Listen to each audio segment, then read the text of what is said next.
May narinig kasi tayong chismis na lalangawin daw ang bagong bukas ng Parisan ni Diwata. Kaya agad tayo napasugod dito sa Paris Overload, Quezon City branch. Kaya hindi na ako nagpatumpik-tumpik pa, kaya agad tayong pumasok at nag-update sa loob ng Parisan ni Diwata.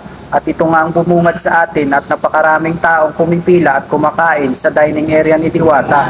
Kaya hindi agad ako naniniwala sa sinasabi ng iba. May mga tao talaga na gusto lang siyang siraan. Oo nga pala, bakit wala si Diwata sa kanyang parisan? May nakausap akong vlogger, mamayang gabi pa daw siya darating. At ang patunay na maraming taong kumakain sa parisan ni Diwata, nagtanong tayo sa vendor ng ice crumble. Kano kuya? Kano? 20 po, 30. Yung 20 lang? Isa lang. Araw-araw maraming tao dito? Araw-araw ka rin nandito?